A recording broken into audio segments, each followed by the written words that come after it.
Hey guys, tonight we set sail under a sky so wide it seems to lean down and listen. The air is damp with salt, the ocean stretching out like a sheet of dark silk beneath you. You can almost hear it breathe, slow, heavy, eternal.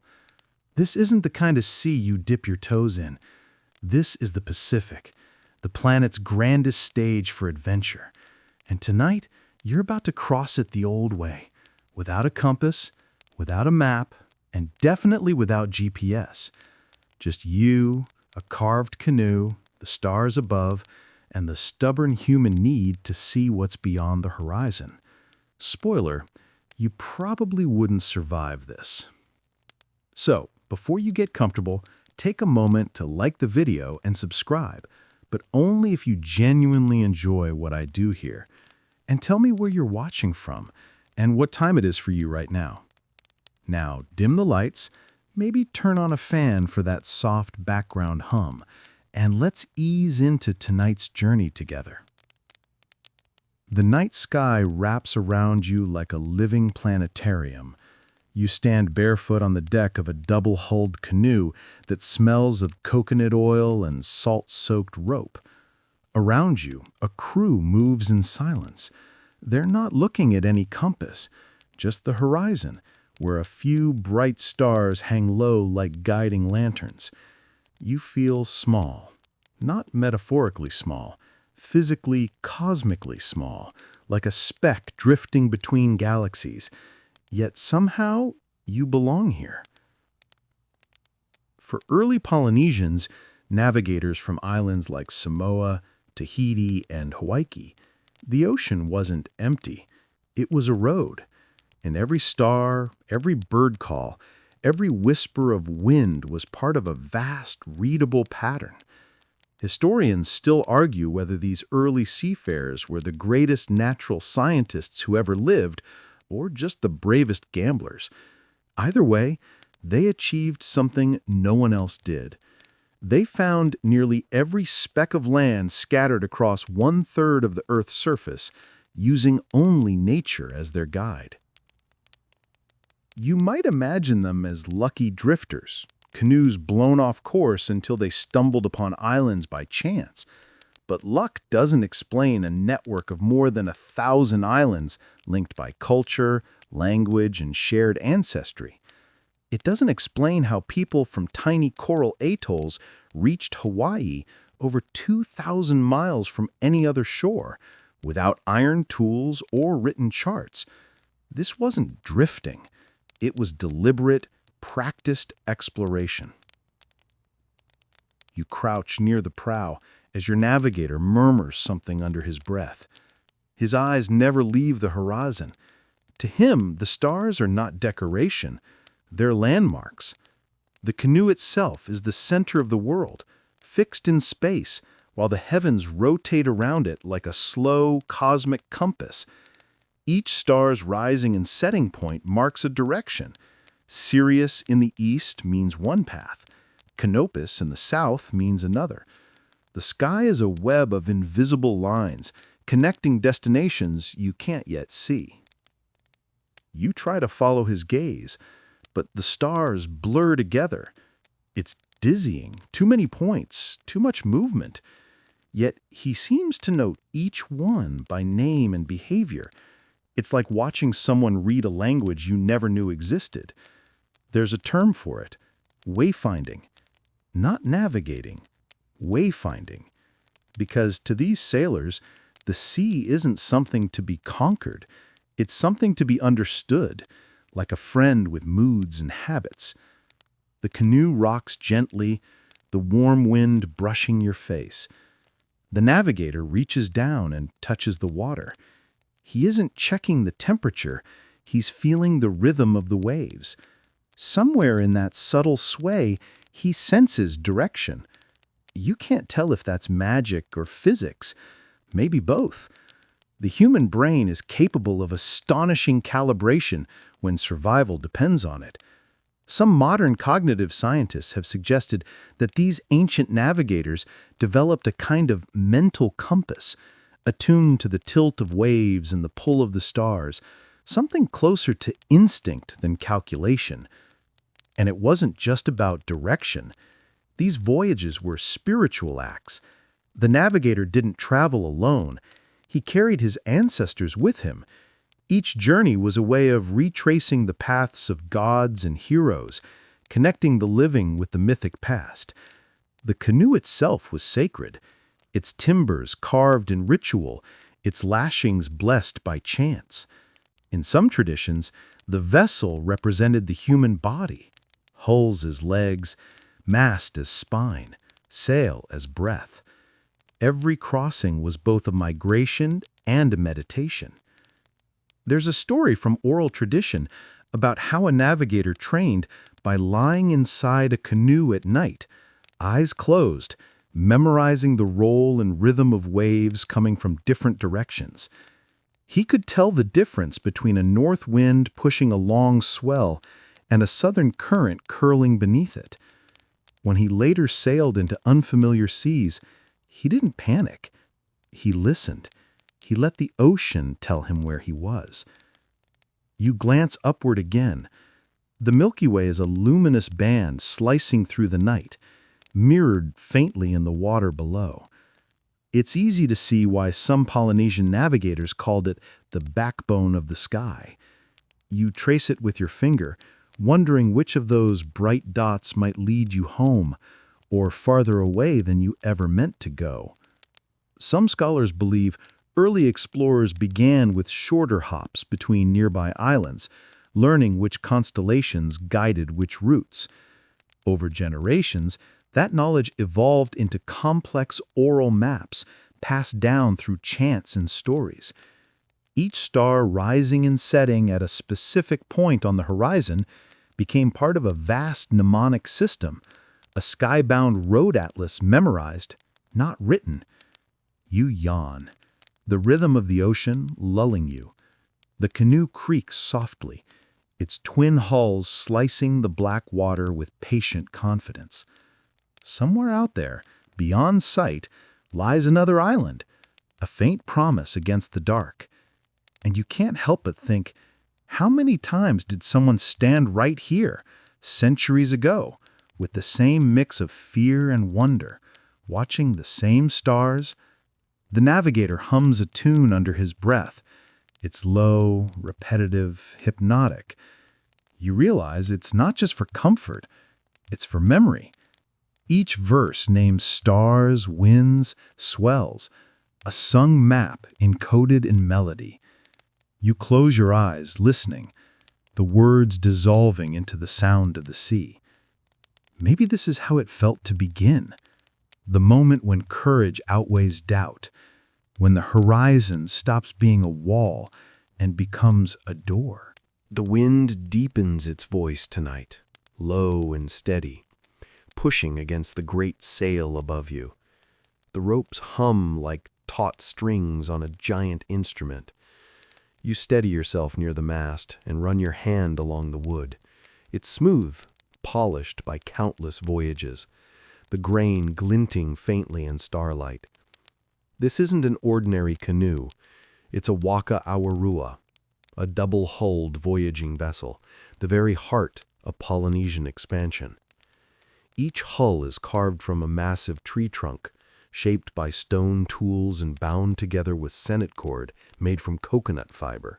No nails, no metal. Yet somehow it's strong enough to face swells that could crush modern speedboats. You can almost hear the centuries of refinement in every joint and seam, as though the wood itself remembers how to ride the sea. A navigator once said, "The canoe is our mother, and standing here, it makes perfect sense. She feeds you with fish, carries you across endless water, and shelters you when the storms rise." Historians still argue whether Polynesian canoes evolved from small coastal rafts or were directly inspired by Southeast Asian outrigger craft. What's certain is that by around 1000 BCE, these vessels were already capable of carrying families, livestock, and plants across thousands of miles.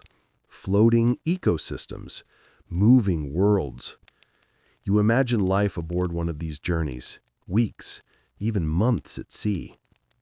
A few woven mats for sleeping, gourds of fresh water, taro roots wrapped in leaves and baskets of dried breadfruit.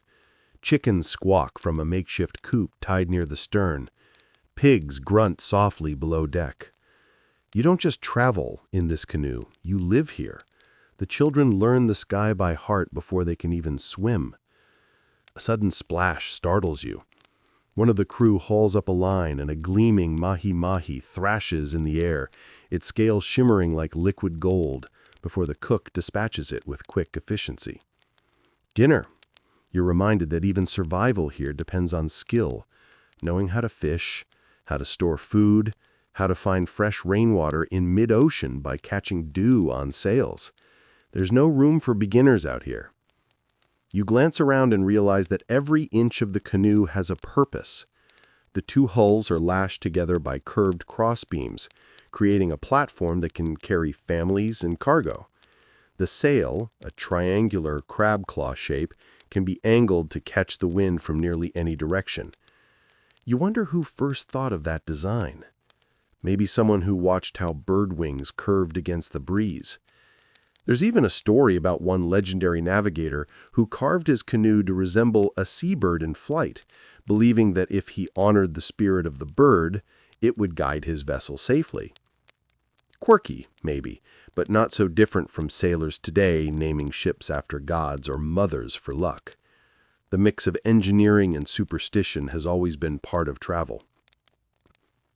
As you lean against the rail, you try to picture what building this craft would have been like. No blueprints, no written plans, just experience passed through generations. The master builder, called a tafuga, would select a tree only after rituals and prayers asking its spirit for permission. Cutting it down wasn't just work, it was a ceremony. The logs were hollowed with fire and stone adzes, then fitted together using lashings that could flex instead of break. That flexibility, ironically, is what keeps the vessel alive in wild seas. In a way, you think, the canoe itself is an invention of compromise between strength and movement, between precision and faith. It's a kind of floating metaphor for humanity. You walk toward the bow, the sea hissing below. Stars shimmer on the black surface, and for a second it feels as though you're gliding through the sky instead of the ocean. You remember reading somewhere that some Polynesian routes stretched over 2,500 miles, say from Tahiti to Hawaii or Samoa to Rapa Nui, Easter Island. Those aren't accidents of wind. They're calculated journeys, and they happened centuries before European explorers even suspected that vast ocean cultures existed. Historians still argue whether they used trial voyages or whether they had entire migration plans mapped out through oral tradition. Some say they might have first used seasonal winds to scout, then returned home with knowledge of bearings and landmarks. Others think whole fleets left at once, carrying families, crops, and livestock. No going back. Either way, that's a level of commitment you rarely see in modern travel. You complain when your phone loses signal for 5 minutes. A wave slaps the side of the hull, spraying you with salt. You taste it and laugh quietly. It's bitter, metallic, and absolutely alive. The navigator catches your eye. He smiles, as though reading your thoughts. She talks, he says, tapping the hull. If you listen, she tells you how she feels. You nod, pretending to understand. But maybe he's right.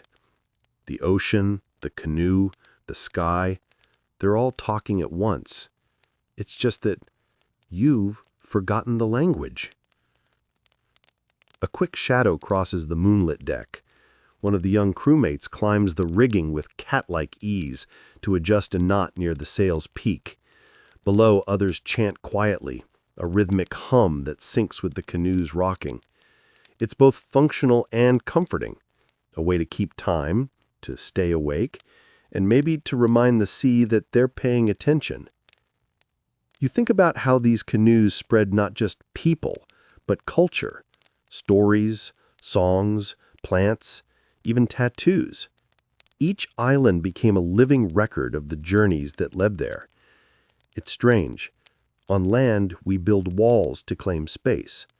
At sea, they built bridges of wind. The navigator finally sits, his eyes scanning the stars again. You realize that even now, his world is mostly the same as it was 1,000 years ago. The same constellations rise, the same winds shift, the same sea stretches endlessly ahead.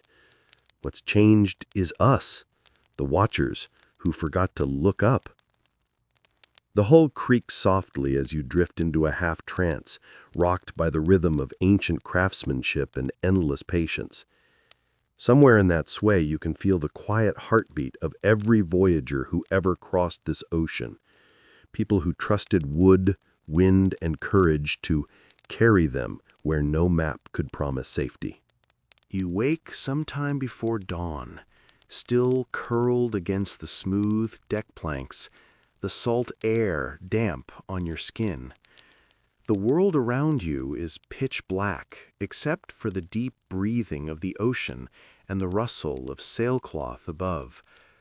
Somewhere behind a bank of clouds, the stars are still burning, but soon they'll start to tell their story again. You rub your eyes, trying to recall which one rises first. Your navigator doesn't need to think. He already knows. The crew begins to stir. Someone murmurs a chant under their breath, a quiet invocation to the gods of wind and light. The navigator tilts his head back, scanning the thinning clouds like a man greeting old friends. And then slowly, one by one, the stars emerge. This is your map. Not a piece of paper, not a compass, just the universe itself. Every flicker of light has meaning.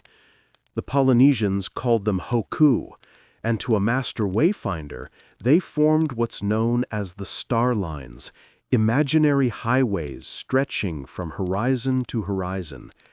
Each star rises and sets in a predictable place, and by memorizing those points, a navigator can steer across thousands of miles of featureless sea. The first one you spot is bright and bluish, Sirius, the dog star. It climbs from the eastern edge of the world, low and shimmering, and the navigator nods slightly. That means you're still on course.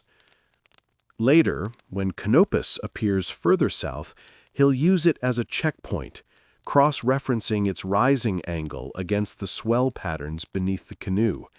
It's like a cosmic game of triangulation, except the tools are human eyes and memory. You try to imagine the mental load this takes. Hundreds of stars, each with its own name, rise point, and seasonal behavior, all memorized. You'd need a brain like a planetarium. Yet, somehow, the navigators didn't just know them, they felt them. In some traditions, the night sky was divided into houses or star paths, each representing a direction. To steer toward an island, you didn't say, head northeast. You said, sail toward the house of Aldebaran until it sinks into the sea. Historians still argue whether these star lines were standardized across islands or varied between navigators. Some oral traditions suggest personal interpretation, like handwriting in the sky. Each navigator trained his own apprentices through chant and repetition, teaching not just names, but rhythm, the timing of when each star should appear and disappear as you traveled. The navigator beside you hums softly again. You notice his chant matches the pacing of the stars rising. Every verse cues another celestial landmark. The stars aren't just navigational, they're musical. It's how you remember them when there's no paper, no light, and no second chances. A sudden gust snaps the sail, and he glances toward the mast. Shift half a point toward Hokulea, he mutters. You follow his gaze to a reddish star climbing higher. Hokulea, or Arcturus, one of the most beloved stars in Polynesian lore. Its name even became the symbol for the modern revival canoe centuries later. To steer by Hokulea was to follow home, wherever that home happened to be. You can see why ancient navigators talked to the stars like companions. Out here, they're all you have. And on cloudy nights, when they vanish, you just have to trust your last known bearing and the feeling in your gut. The ocean tests your faith every hour. There's a kind of romance to it, sure, but also raw calculation. Studies of traditional navigators from the Carolina Islands, especially the Puluwat and Satawal masters, show that they memorize up to 150 star bearings divided by seasons and horizon points. Some of these bearings differ by only a few degrees, barely perceptible to modern sailors without instruments. Yet they can tell by instinct. Scientists have compared their spatial orientation abilities to the spatial memory of migratory birds. You tilt your head, letting your eyes wander from star to star, trying to imagine each one as a guidepost. After a few minutes, they all start to blur. You laugh quietly, so much for becoming a wayfinder, but the navigator hears you and chuckles. He says, "You're looking at them, but not seeing them. You must know how they move." He closes his eyes for a moment and traces an invisible line with his hand. "From there to there," he murmurs, "that's the Kiva, the house of the rising stars. From there to there is the Tekero, the house of the setting ones. Between them lies the road of Hoku." He opens his eyes again and smiles. "Now you can see." You grin awkwardly, pretending you understand, but something about his calm confidence makes you believe it anyway. A small bird darts low over the waves, a frigate bird maybe, hunting early. The navigator glances at it and nods again, adding the sight to his mental tally. Birds, waves, wind, stars, it's all data. It's just read in poetry instead of numbers. You realize then that this kind of navigation isn't so much about direction as relationship. The navigator isn't commanding the sea, he's conversing with it. The stars, too, are partners, not instruments. Each night the sky rotates a little differently, and yet the navigator adjusts seamlessly, always aware of where the rising points slide along the horizon with the season's drift. It's constant recalibration, but without panic, just flow. The canoe creaks again, and you notice the navigator pressing his palm flat against the deck, feeling the wave rhythm. He's syncing the motion of the sea with the positions of the stars, a living gyroscope powered by touch and memory. You wonder how many generations of training it took to build that intuition. Probably thousands of years. The Pacific is too vast for guesswork. As dawn approaches, the eastern sky blushes orange, and the stars begin to fade. The navigator exhales slowly, satisfied. He's steered all night with nothing but light from the past. Starlight that left its source centuries ago, now guiding you across the living ocean. The thought hits you, every voyage was both ancient and futuristic, a dance between eternity and the moment.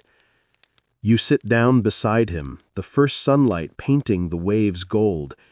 "What happens when there are no stars?" you ask. He smiles, eyes narrowing in the glare.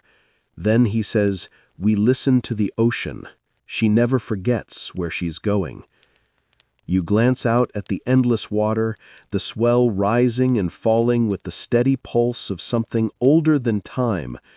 The stars may fade, but their lessons remain, written not on paper, but in the memory of those who dared to look up long enough to learn. The sun creeps higher, spreading molten gold across the swells. You squint as the horizon sharpens, a clean, endless line dividing light and water.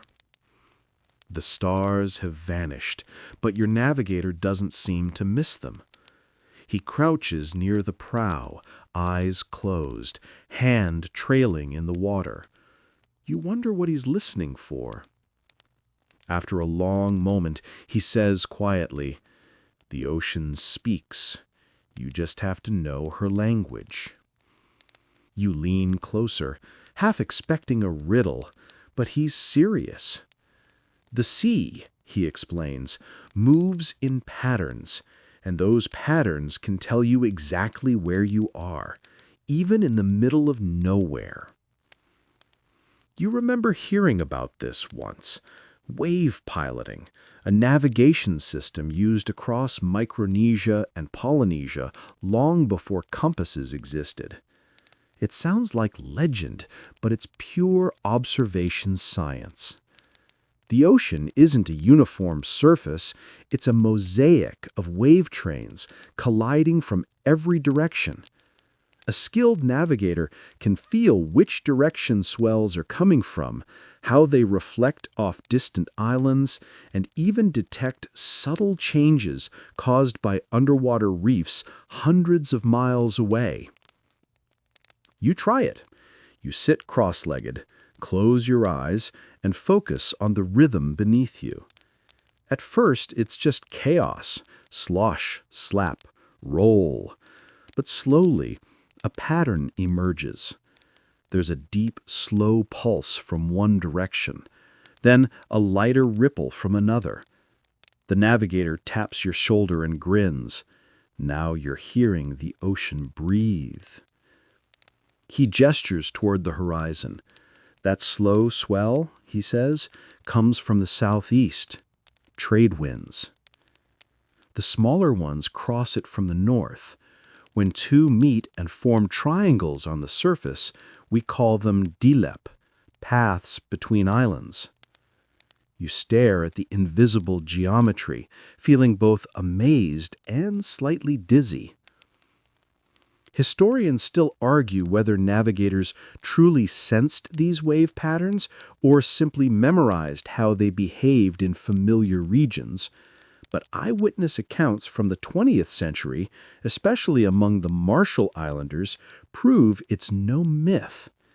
Navigators could lie flat on their canoes, feeling the pattern of wave reflections to locate unseen land up to 100 kilometers away.